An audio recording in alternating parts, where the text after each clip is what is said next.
আসসালামু আলাইকুম। আজ আমরা বাংলা সাইক্লোন বইয়ের আলোকে সন্ধির একটি স্পেশাল পর্ব নিয়ে আপনাদের মধ্যে হাজির হয়েছি। আসুন আমরা মূল আলোচনা শুরু করি। সন্ধির স্পেশাল নিয়ম, অর্থাৎ আমি যে সন্ধি বিচ্ছেদ যেভাবে পড়াই, অর্থাৎ সন্ধির শব্দের অর্থ আমরা জানি মিলন। সন্ধি শব্দের অর্থ হচ্ছে মিলন। এখান থেকে আমি নিয়ে আসছি সন্ধির মিলনের নিয়ম। আবার আমরা পড়ি সন্ধি বিচ্ছেদ, অর্থাৎ ওইখান থেকে বিচ্ছেদ থেকে নিয়ে আসছি আমরা কি বিচ্ছেদের নিয়ম। অর্থাৎ আমরা যেগুলো পড়ি বইয়ে যেভাবে পড়ি, অর্থাৎ এগুলো হচ্ছে মিলনের নিয়ম। যেমন হিম যোগ আলয় সমান সমান হিমালয়, এগুলো হচ্ছে বইয়ে যেভাবে পড়ি। অর্থাৎ হিম যোগ আলয় মিলে হিমালয় হয়েছে, এটা হচ্ছে মিলনের নিয়ম। কিন্তু পরীক্ষায় আসে কি হিমালয় সমান সমান কি, অর্থাৎ হিমালয় সমান সমান কি আমাদের পরীক্ষায় করতে হয় হিম যোগ আলয় আমাদের নিচ থেকে করতে হয়, অর্থাৎ এটা হচ্ছে বিচ্ছেদের নিয়ম। অর্থাৎ আমরা পড়ি কি পরীক্ষা বইয়ে পড়ি কি মিলনের নিয়ম, অর্থাৎ হিম যোগ আলয় সমান সমান হিমালয় কিভাবে গঠিত হয়, দুইটা মিলে একটা কিভাবে হয়, এটাকে হচ্ছে মিলনের নিয়ম। আমরা পড়ি বইয়ে এভাবে। কিন্তু পরীক্ষায় আসে কি হিমালয় সমান সমান কি, অর্থাৎ হিম যোগ আলয় অর্থাৎ বিচ্ছেদের নিয়মটা পরীক্ষায় আসে।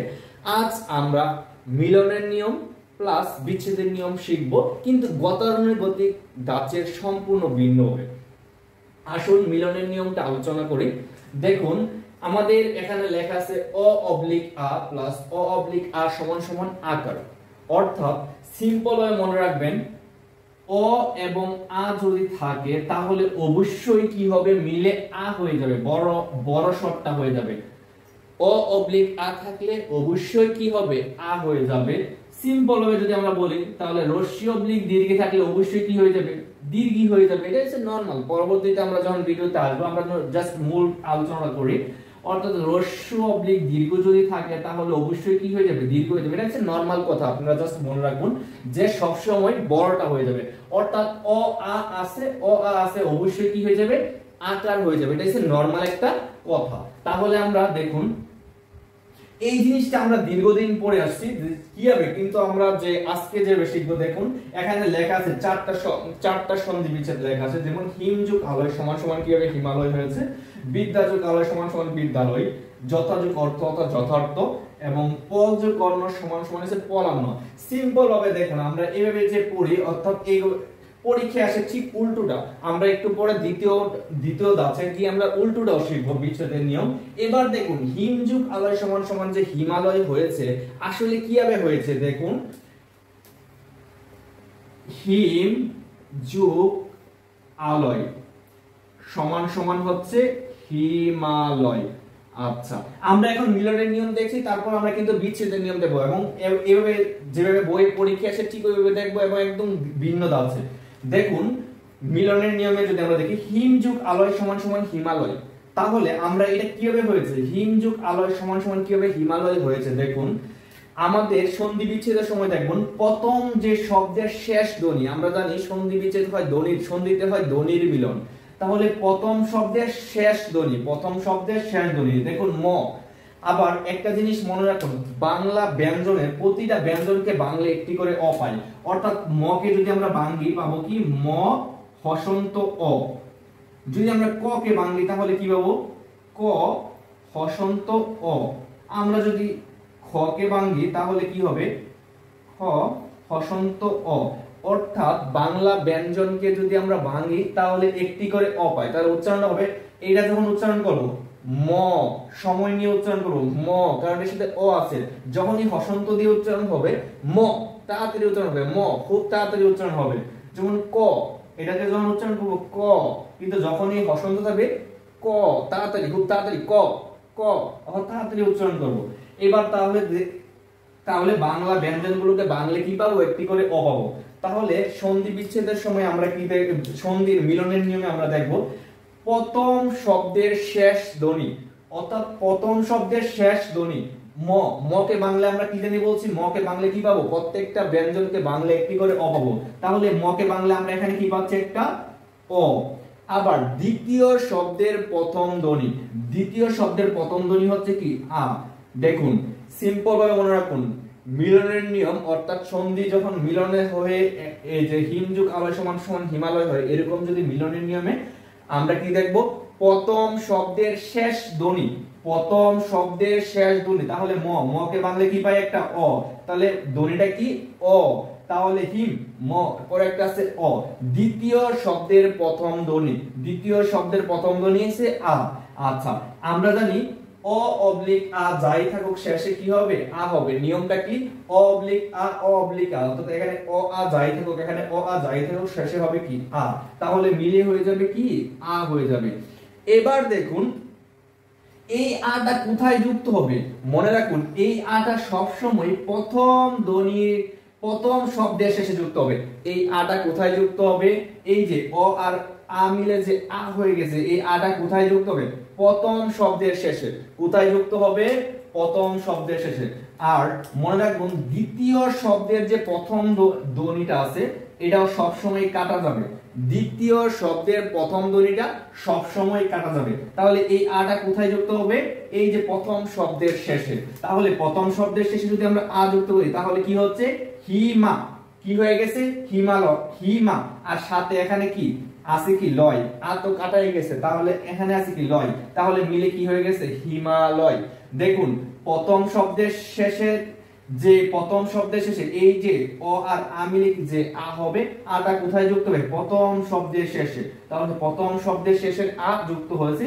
দ্বিতীয় শব্দের প্রথম ধ্বনিটা সবসময় কি করা যাবে? কাটা যাবে। স্বরসন্ধির ক্ষেত্রে দ্বিতীয় শব্দের প্রথম ধ্বনিটা সবসময় কাটা যাবে। তাহলে এখানে যদি আ যুক্ত হয় তাহলে হিমা, আর বাকি রয়ে গেছে কি? লয়। তাহলে মিলে হয়েছে কি? হিমালয়।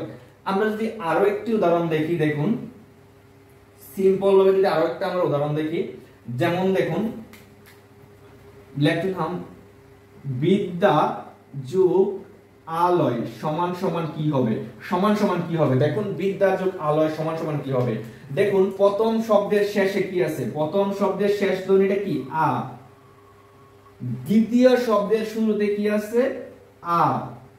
মনে রাখবেন দ্বিতীয় শব্দের যে শুরুর ধ্বনিটা আছে এটা সবসময় যেভাবে কাটা যাবে। তাহলে এই মিলে অ আ যাই থাকুক, দেখুন অ অথবা আ, অ অথবা আ যাই থাকুক মিলে কি হবে? আ হয়ে যাবে। আচ্ছা, এই আটা বলছি সবসময় প্রথম শব্দের শেষে যুক্ত হবে। এই আটা কোথায় যুক্ত হবে? প্রথম শব্দের শেষে। যেহেতু এখানে প্রথম শব্দের শেষে আ দেয়া আছে তাহলে নতুন করে আর আ দেওয়ার দরকার নাই। তাহলে কি হবে? বিদ্যা, আর এখানে আছে সাথে কি? লয়। আ তো কাটাই গেছে, তাহলে কি হবে? সমান সমান কি হবে? এই পাশে কি? বিদ্যা, এই পাশে কি আছে? বিদ্যা, আর এই পাশে আছে কি? শুধু লয়, অর্থাৎ বিদ্যালয়। আমরা আরো একটি উদাহরণের মাধ্যমে যদি আমরা বিষয়টা দেখি, দেখুন দেখুন সিম্পল পল যোগ অন্য, পল যোগ অন্য, পল যোগ অন্য। তাহলে আমরা কি করব? মিলনের নিয়মের সময় আমরা দেখব প্রথম শব্দের শেষ ধ্বনি। তাহলে আমরা বলছি ব্যঞ্জন, প্রত্যেকটা ব্যঞ্জনকে বাংলা একটি কি পাবো? অ পাবো। তাহলে প্রথম শব্দের শেষ ধ্বনি দেখব। তাহলে লকে বাংলা আমরা কি পাই? একটা অ, একটা অ পাই। তাহলে এখানে আছে কি? অ। দ্বিতীয় শব্দের প্রথম ধ্বনি, দ্বিতীয় শব্দের প্রথম ধ্বনি আছে কি? অ। আর আমরা জানি অ আ যাই থাকুক মিলে কি হবে? আ হয়ে যাবে। আর আরেকটা কি জানি? দ্বিতীয় শব্দের প্রথম ধ্বনি সবসময় কাটা যাবে। দ্বিতীয় শব্দের প্রথম ধ্বনি সবসময় কাটা যাবে। তাহলে এই যে আটা কোথায় যুক্ত হবে? প্রথম শব্দের শেষে। এই যে আটা কোথায় যুক্ত হবে? প্রথম শব্দের শেষে। তাহলে আমরা কি করব? এখানে আ যুক্ত করব। তাহলে কি? পলা, পলা। তাহলে কি হবে? পলা। আর এখানে আছে কি? দন্ত নয় নাও, তাহলে কি হয়ে গেল? পলান্ন। আশা করি বিষয়টা বুঝতে পেরেছেন। তাহলে আমরা দ্বিতীয়, এখন আমরা শিখবো কি? বিচ্ছেদের নিয়ম। এখন আমরা কি শিখবো? বিচ্ছেদের নিয়ম। এখন আমরা শিখবো সন্ধি বিচ্ছেদের নিয়ম। আমরা কিছুক্ষণ আগে পড়ছি সন্ধি মিলনের নিয়ম, এখন আমরা শিখবো কি? বিচ্ছেদের নিয়ম। অর্থাৎ পরীক্ষায় কিন্তু বিচ্ছেদের নিয়মে আসে। দেখুন সন্ধি বিচ্ছেদের নিয়ম, অর্থাৎ স্বরসন্ধির একটা নিয়ম দিয়ে দেখাবো। অর্থাৎ সন্ধি বিচ্ছেদের সময় আমরা জাস্ট দুটি কথা যদি মাথায় রাখি, কখনোই সন্ধি বিচ্ছেদ মুখস্থ করতে হবে না। কয়টি কথা? দুটি কথা। সন্ধি বিচ্ছেদের সময় দুটি কথা মাথায় রাখতে হবে। কয়টি কথা? সন্ধি বিচ্ছেদের সময় কয়টি কথা মাথায় রাখতে হবে? দুটি কথা মাথায় রাখতে হবে। অর্থাৎ সন্ধি বিচ্ছেদ করতে হবে কোথায়? এক নাম্বার চিন্তা করতে হবে সন্ধি বিচ্ছেদ করতে হবে কোথায়? শব্দের শুরুতে, না শব্দের শেষে, না শব্দের মাঝে? অবশ্যই সন্ধিজাত শব্দটিকে শব্দের মাঝে বাঁধতে হবে। তাহলে এক নাম্বার কাজটা কি? সন্ধি বিচ্ছেদ কোথায় করতে হয়? শব্দের মাঝে। অর্থাৎ সন্ধিজাত শব্দটিকে কোথায় বাঁধতে হবে? শব্দের মাঝে বাঁধতে হবে। এক নাম্বার কাজ কি? সন্ধি বিচ্ছেদ করতে হবে কোথায়? শব্দের মাঝে। দ্বিতীয় যে জিনিস রাখতে হবে, ভাঙার পর বাস্তব অর্থ, অর্থাৎ সন্ধি বিচ্ছেদ করার সময় যে দুইটা শব্দ ভাঙবো আমরা, তাহলে ওই বাস্তব অর্থ আছে কিনা। দ্বিতীয় দেখতে হবে কি, এই যে ভাঙানোর পর বাস্তব অর্থ থাকতে হবে, অর্থাৎ ভাঙানোর পর বাস্তব অর্থ থাকতে হবে। বাস্তব অর্থ বলতে বাস্তবের সাথে মিল আছে কিনা, অথবা বানান রীতি অনুযায়ী বানানটা ঠিক আছে কিনা, এটা দেখলেই হবে। অর্থাৎ সন্ধি বিচ্ছেদের সময় আমরা কয়টা জিনিস মাথায় রাখবো? দুইটা জিনিস মাথায় রাখবো। এক হচ্ছে কি, কোথায় ভাঙতে হবে, মাঝে, আর দ্বিতীয় হচ্ছে বাস্তব অর্থ থাকতে হবে। বাস্তব অর্থ মানে কি? বাস্তব অর্থ বলতে বোঝাচ্ছে যেই সন্ধি বিচ্ছেদ দিচ্ছে এটার সাথে যে শব্দগুলোর মিল আছে কিনা, অর্থাৎ ভাঙার পরে ওই শব্দগুলোর মিল আছে কিনা, অথবা দ্বিতীয় আরেকটা কি দেখবো, বানান রীতি অনুযায়ী বানানটা ঠিক আছে কিনা। ক্লিয়ার? এবার আমরা দেখব বিচ্ছেদ কিভাবে করব। সিম্পল ভাবে আরেক বিচ্ছেদ করার আগে আমি আপনাদের কাছে একটা কোশ্চেন করি। দেখুন, যেমন আমরা যখন বিচ্ছেদ করি, ধরুন হিমালয়ের সন্ধি বিচ্ছেদ দেওয়া আছে, হিমালয় এর সন্ধি বিচ্ছেদ কি আমরা করি? কি হিমালয়ের সন্ধি বিচ্ছেদ হিম যোগ আলয়, হিম যোগ আলয়। আমরা কিন্তু সবাই মুখস্থের মতো বাইরে ফেলি, হিমালয়কে বাংলায় হিম যোগ আলয়, হিম যোগ আলয়। কিন্তু কখনো কি আপনাদের মনে কোশ্চেন আসছে কেন হিম যোগ অলয় হয়নি? কেন হিম যোগ অলয় হয় না? কেন হিম যোগ আলয় হয়? কখনো কি কোশ্চেন যাচ্ছে কেন হিমা যোগ অলয় হয় না? কেন হিমা যোগ আলয় হয় না? কখনো কি মনে কোশ্চেন যাচ্ছে যে হিমালয়কে বাংলাতে কেন শুধু হিম যোগ আলয় হয়, শুধু কেন হিম যোগ আলয় হয়, কেন হিমা যোগ অলয় হয় না, অথবা কেন হিম যোগ অলয় হয় না, কেন হিমা যোগ আলয় হয় না? তাহলে যদি আপনার মনে কোনো কোশ্চেন থাকে এবং কোশ্চেনের আনসার আজও পাননি, তাহলে আজকের ভিডিওটা শেষ পর্যন্ত দেখুন, তাহলে অবশ্যই উত্তর পাবেন। আচ্ছা, এখন আমরা তাহলে দেখব যে এর কারণটা আসলে কি। তাহলে আমরা মূল আলোচনায় এখন চলে যাচ্ছি। আচ্ছা, তাহলে আমরা এটা মুছে ফেলতেছি। তাহলে আমরা যে মিলনের নিয়ম, আমাদের সন্ধি বিচ্ছেদের সময় দুইটা কথা মাথায় রাখতে বলছি, কোথায় ভাঙতে হবে, মাঝে, এবং ভাঙার পর বাস্তব অর্থ থাকতে হবে। আচ্ছা, আমরা যে সন্ধি মিলনের নিয়মে পড়ছি, আমরা কিন্তু মিলনের নিয়মটা পড়েছি এইভাবে, অ অবলিক আ প্লাস অ অবলিক আ সমান সমান কি জানিয়েছিল? আকার। অ অবলিক আ অর্থাৎ ছোট স্বর এবং বড় স্বর যদি থাকে অবশ্যই বড় স্বরটা হবে। অর্থাৎ মানে মাথায় রাখবেন অ অবলিক আ, এটা হচ্ছে মিলনের নিয়ম, মানে এই দুইটা মিলে, মিলন মানে কি যোগ, দুইটা মিলে একটা হয়ে যায়, তাহলে এটা কি মিলনের নিয়ম। এখন আমরা কি করব? বিচ্ছেদের নিয়ম। তাহলে এই নিয়মটাকে ঠিক উল্টাই দিতে হবে, অর্থাৎ এই আটাকে এই পাশে নিয়ে আসবো আর এই সমীকরণটা এই পাশে নিয়ে যাব। তাহলে বিচ্ছেদের নিয়মে যদি আমরা করি, তাহলে বিচ্ছেদের নিয়মটা কি হবে?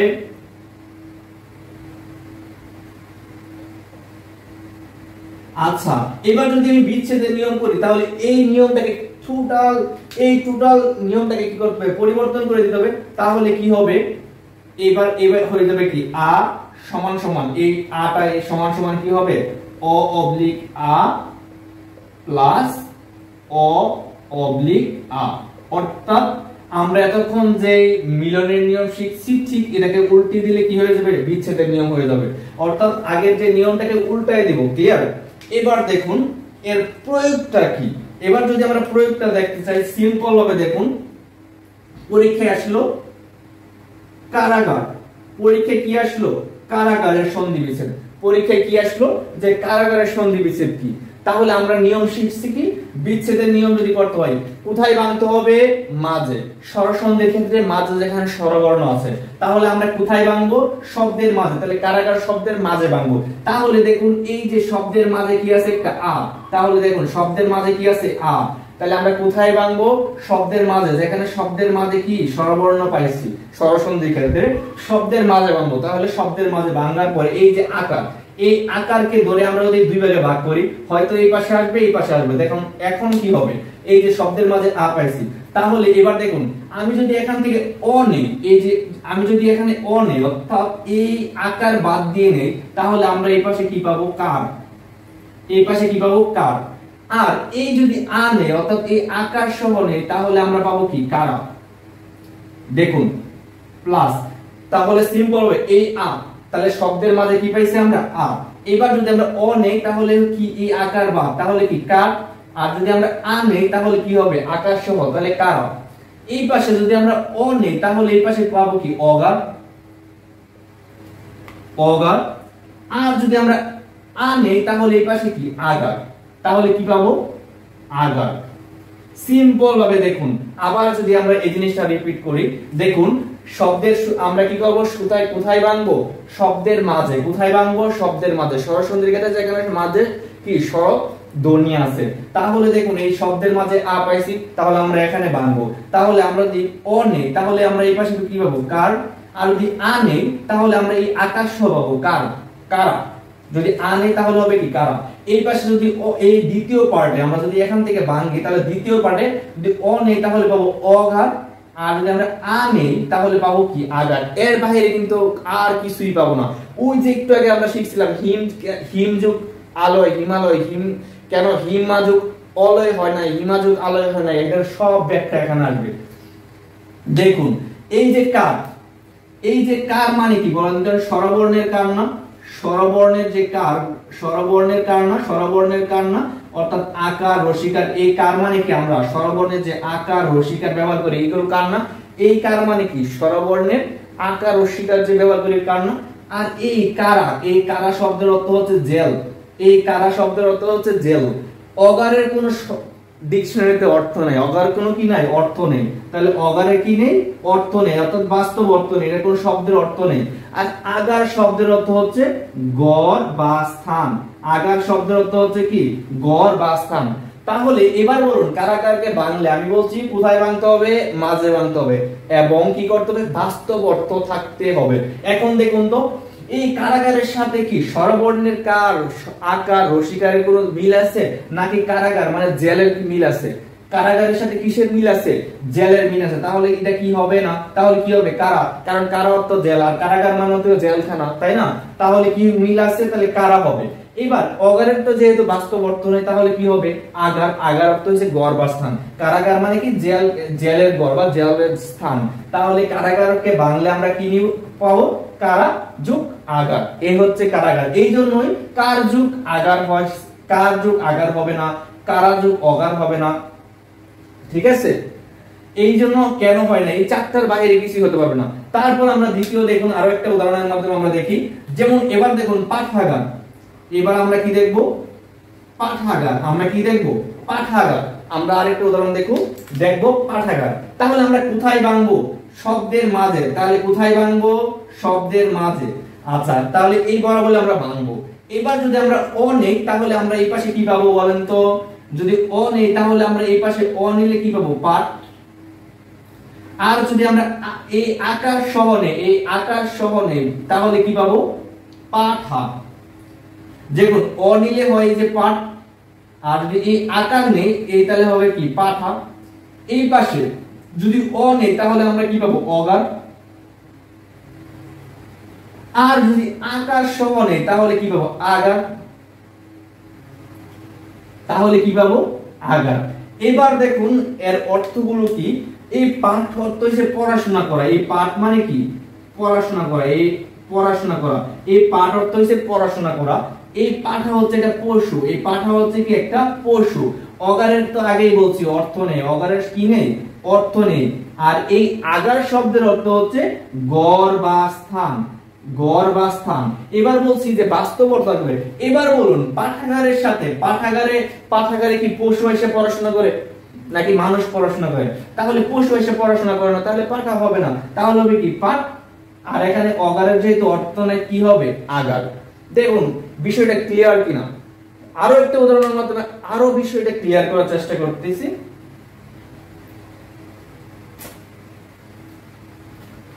আচ্ছা যদি আমরা লিখি যথার্থ, যথার্থ এটাকে যদি আমরা ভাঙি তাহলে কোথায় ভাঙবো শব্দের মাঝে। কোথায় ভাঙবো শব্দের মাঝে। শব্দের মাঝে কি আছে আকার আছে। সো শব্দের মাঝে যদি ভাঙি তাহলে আমরা কি পাবো। এইবার যদি আমরা নেই, যদি অ নেই তাহলে, যদি অ নেই তাহলে কি হবে যত। আর যদি হয় এই আকার সহ নেই কি হয়ে যাবে যথা। আবার এই পাশে যদি অ নেই তাহলে কি হবে অর্থ। আর এই পাশে যদি আ সহ আ নেই তাহলে কি হবে আর্থ। কি হবে আর্থ।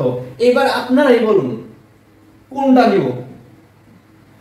আপনাদের কাছে কমেন্ট সেকশনে জানাই দেন তো কোনটা নিব, যথ নিব না যথা নিব।